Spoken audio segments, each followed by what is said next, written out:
Hello students. Sorry for कल थोड़ा सा डिस्टर्बेंस हो गया था, तो वो भी कंप्लीट नहीं हो पाया था टॉपिक। तो आज हम वो टॉपिक्स फिर से स्टार्ट करेंगे।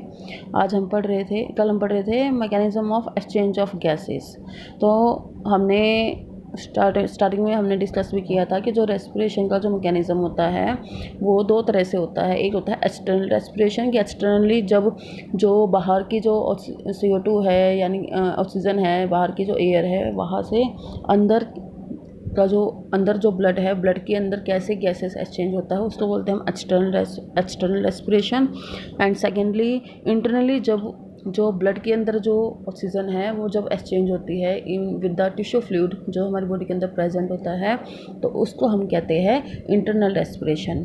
तो हमें पता है कि बेसिकली ये प्रिंसिपल क्या होता है मैकेनिज्म का, वो होता है डिफ्यूज़न। डिफ्यूज़न क्या होता है तुम्हें पता भी है। डिफ्यूज़न मीन्स कि मूवमेंट ऑफ सॉलिड, लिक्विड और gases particles from high concentration to low concentration.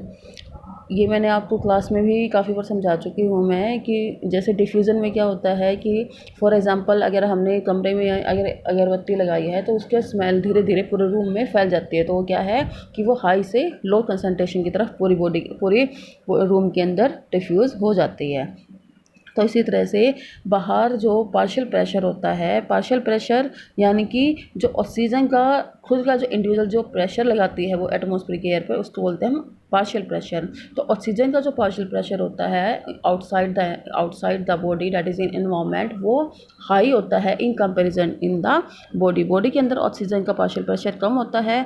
तो इसलिए ये एक फिजिकल प्रोसेस होती है जिसमें जो गैसेस है वो डिफ्यूज हो जाती है फ्रॉम आउटसाइड टू इनसाइड। तो इसमें दो तीन लॉ भी हम पढ़ते हैं, जैसे कि फिक लॉ है कि जो रेट होता है ट्रांसफर ऑफ गैस का थ्रू टिश्यू, वो किसके प्रोपोर्शनल होते हैं, उसके एरिया के और उसके partial pressure gradient of the gas. जो डिफ्यूजन कांस्टेंट होता है वो किस पर डिपेंड करता है, on the solubility of gas, and it is inversely proportional to square root of its molecular wait.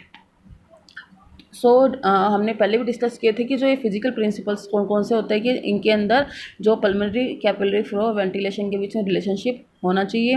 Diffusion के लिए जो रेस्पिरेटरी मेम्ब्रेन है वो उसकी जो थिकनेस है वो एक्यूरेट होनी चाहिए। डिफ्यूजन कोफिशिएंट होता है वो भी एक नॉर्मल लेवल पे ही होना चाहिए। ठीक है। तो यहाँ पर कुछ ये केस स्टेप्स है कि ऑक्सीजन की का है जो गैस कैटेगरी, यानी किस तरह से इसका कंप्लीट मैकेनिज्म होता है। सबसे पहले क्या होता है कि लंग्स के अंदर अपटेक होता है। और दूसरी बात कि पहले वो ब्लड के अंदर जाता है, ब्लड से फिर वो कहा जाता है टिश्यू कैपिलरीज में, और वो फिर हमारे टिश्यू फ्लूइड के अंदर उसका यूज़ हो जाता है।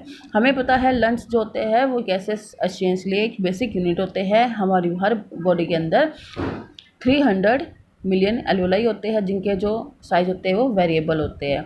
अपर लंग में लार्जेस्ट होते हैं और लोअर लंग में ये स्मॉलेस्ट होते हैं। ठीक है। जो एल्वुलर एपिथेलियम होता है, उस जो टिश्यू होता है वो किसका बना होता है, टाइप 1 स्क्वेमस एपिथेलियल सेल्स का, और कुछ बना होता है टाइप 2 एल्वुलर सेल्स का, जो कि एक सर्फेक्टेंट प्रोवाइड करता है। ठीक है। अब हम बात करते हैं मैकेनिज्म की।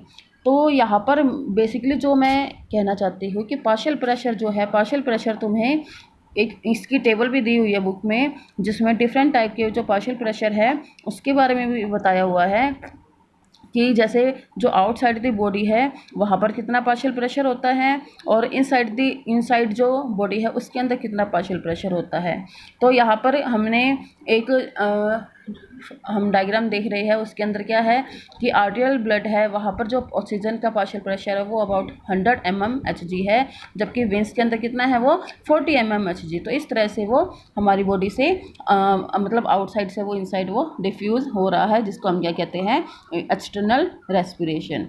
आपका यहाँ पर इसमें बुक में बहुत अच्छा सा एक एक्सटर्नल और इंटरनल रेस्पिरेशन का डायग्राम दिखा रखा है, उससे आपको अच्छी तरह से समझ में आ जाएगा। दूसरा अगर हम बात करें कि जो गैसेस एक्सचेंज टिश्यूज़ लेवल पे होता है, in that is in internal respiration, उसमें क्या होता है कि जो ब्लड जो ऑक्सीजनेटेड ब्लड आता है, यानी कि जो बाहर से जो हवा आई है, बाहर से एयर है, वहाँ से ऑक्सीजन डिफ्यूज़ होकर ब्लड के अंदर एंटर कर चुकी है। अब उसको कहा जाना है इन द टिश्यू के अंदर जब जाती है तो क्या होता है, जो ऑक्सीजनेटेड ब्लड होता है लंग से, वो लेफ्ट ऑरिकल के जरिए पल्मोनरी वेन्स में आ जाती है।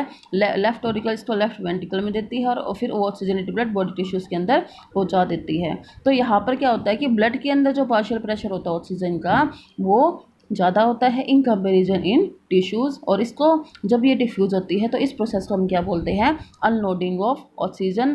क्योंकि यहाँ पर क्या होता है, पार्शियल प्रेशर CO2 का टिश्यूज़ के अंदर ज़्यादा होता है इन कंपैरिजन टू जो ब्लड होता है। तो इसी वजह से जो पार्शियल प्रेशर होता है वो एक मेन इंपॉर्टेंट रोल प्ले करता है in at different stages for the exchange of respiratory gases. तो नेक्स्ट टाइम हम करेंगे transport of respiratory gases. Thank you student.